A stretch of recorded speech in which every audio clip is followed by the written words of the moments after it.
दोस्तों कहते हैं कि आकर्षण का सिद्धांत एक ऐसा सिद्धांत है जो आपकी सोच पर काम करता है। ये कहता है कि आप जैसा सोचेंगे आपकी लाइफ में उसी तरह की चीज़ें अट्रैक्ट होने लग जाएंगे। तो आज का हमारा सवाल ये है कि क्या आकर्षण का नियम हमारे जीवन को दूसरों के विचारों की वजह से प्रभावित कर सकता है। कहने का मतलब ये है कि क्या दूसरे लोग आकर्षण के सिद्धांत का इस्तेमाल करके हमारे जीवन में कोई बदलाव ला सकते हैं। कभी न कभी आपके दिमाग में भी ये सवाल जरूर उठा होगा, क्योंकि ये सिद्धांत ही कुछ ऐसा है जो ये कहता है कि आप जो सोचते हैं वही घटित हो जाता है। तो क्या आकर्षण के सिद्धांत का जो दायरा है वो हमारी लाइफ तक ही सीमित है, या फिर हम इस सिद्धांत को इस्तेमाल करके दूसरे की लाइफ को भी अफेक्ट कर सकते हैं, प्रभावित कर सकते हैं। इसके बारे में मेरा मानना है कि आकर्षण का सिद्धांत हमारी फीलिंग पर काम करता है। हमने जो चाहा वो हो गया, ऐसा कभी नहीं होता। हमने जो चाहा और उस चाहत में क्या फीलिंग को महसूस किया, वही हमारे जीवन में आकर्षित होता है।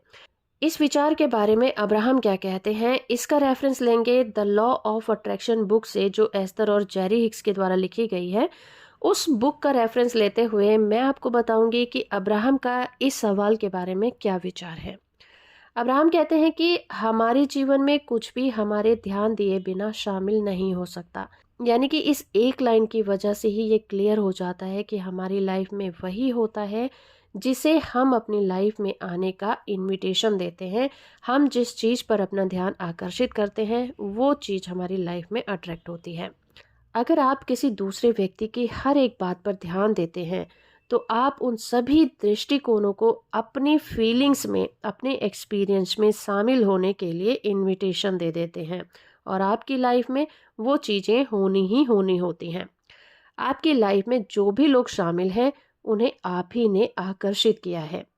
आपके लिए ये विश्वास करना बहुत मुश्किल होगा कि उनसे रिलेटेड बहुत से लोग ऐसे होंगे जिन्हें आप नापसंद करते होंगे, और उनके बारे में आप यही कहेंगे कि इन्हें मैं अपनी लाइफ में कैसे आकर्षित कर सकता हूँ। लेकिन सच्चाई यही है कि उन लोगों को भी आपने अपनी लाइफ में अट्रैक्ट किया है। आपकी लाइफ में उन लोगों से रिलेटेड जो भी घटनाएं होती हैं उन सभी घटनाओं को आप ही ने आकर्षित किया है, क्योंकि आपके द्वारा आकर्षित किए बिना कोई भी व्यक्ति आपके जीवन में शामिल नहीं हो सकता। जब आप किन्हीं लोगों को नहीं चाहते तो आप बार बार यही कहते हैं कि मुझे इन लोगों से कोई रिश्ता नहीं रखना।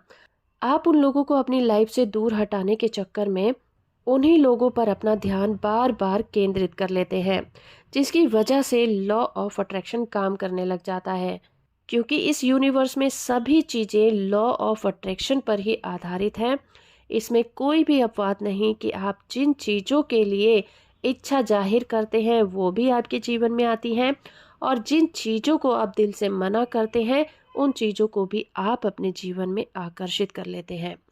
क्योंकि लॉ ऑफ अट्रैक्शन आपके फोकस पर काम करता है। आप जिस चीज़ पर अपना ध्यान आकर्षित करेंगे, चाहे आप उसे चाहें या फिर ना चाहें, आप उसे अपने जीवन में आकर्षित कर लेंगे। किसी भी चीज़ का जब आप प्रतिरोध करते हैं तो आपका ध्यान उसी चीज़ पर केंद्रित हो जाता है। उसे अलग करने की कोशिश में आपके अंदर उससे जुड़ी जो वाइब्रेशन होती हैं वो एक्टिव हो जाती हैं, जिससे वो चीज़ें आपकी तरफ आकर्षित होने लग जाती हैं। इसीलिए आप जिसे पसंद नहीं करते वो काम करने का विचार भी नहीं करना चाहिए। बार बार ऐसा नहीं कहना चाहिए कि मैं उसे पसंद नहीं करता, मैं ऐसा नहीं चाहता, मैं उसे अपनी लाइफ में वापस नहीं लाना चाहता। ये जो नहीं वाले सेंटेंस होते हैं उनको हमें बार बार रिपीट नहीं करना चाहिए। कहने का मतलब ये है कि जिन चीज़ों को आप पसंद नहीं करते उनके बारे में आपको बात करने की भी ज़रूरत नहीं होती, क्योंकि आप बार बार जब उन चीज़ों के बारे में बात करते हैं, उन्हें रिपीट करते हैं, तो वो अफर्मेशन की तरह काम करती हैं और आपकी ज़िंदगी में वो आकर्षित होना स्टार्ट हो जाती हैं। जैसे कि दो शब्द होते हैं, शुभ और अशुभ। विद्वान लोग कहते हैं कि अशुभ शब्द का प्रतिरोध हमें नहीं करना चाहिए। जब ये कहा जाता है कि अशुभ का प्रतिरोध मत करो, जो चीज़ें पसंद नहीं है उनका प्रतिरोध मत करो, क्योंकि असल में उन चीज़ों का अस्तित्व नहीं होता। हम उन चीज़ों का अस्तित्व तब बना लेते हैं जब हम उनका प्रतिरोध करना शुरू करते हैं। देखा जाए तो जो अशुभ होता है उसकी एग्जिस्टेंस ही नहीं होती। इंसान इस शब्द का मतलब नेगेटिव सेंस में लेता है। जब कोई भी व्यक्ति अशुभ शब्द का यूज करता है तो उसका मतलब ये होता है कि ऐसी चीज़ जिसे वो नहीं चाहता। जो कुछ भी व्यक्ति अपनी इच्छा के अनुरूप चाहता है वो उसके लिए शुभ हो जाती है, और जो उसके विपरीत होती है, जो वो नहीं चाहता, उसे वो अशुभ की कैटेगरी में रखता है। तो स्टार्टिंग में जो हमारा क्वेश्चन था कि क्या कोई व्यक्ति अपने विचारों के द्वारा लॉ ऑफ अट्रैक्शन को इस्तेमाल करके हमारी निजी ज़िंदगी को प्रभावित कर सकता है, यानी कि दूसरे की ज़िंदगी को प्रभावित कर सकता है? तो नहीं, ऐसा नहीं हो सकता। किसी भी व्यक्ति की ज़िंदगी पर पूरी तरह से उसी का अधिकार होता है।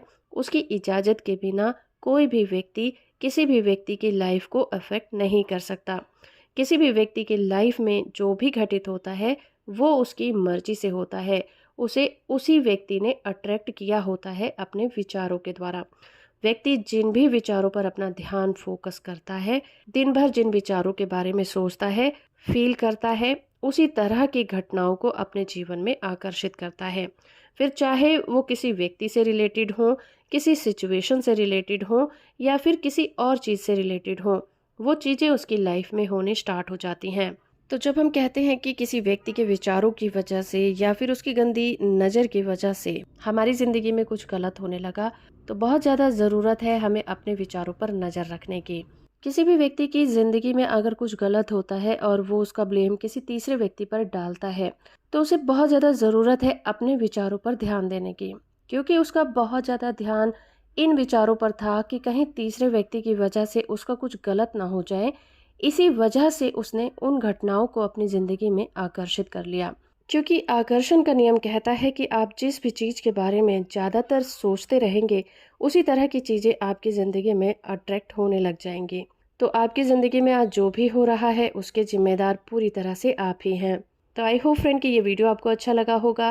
वीडियो अच्छा है तो आप इसे लाइक, शेयर और चैनल को सब्सक्राइब करना बिल्कुल मत भूलिएगा।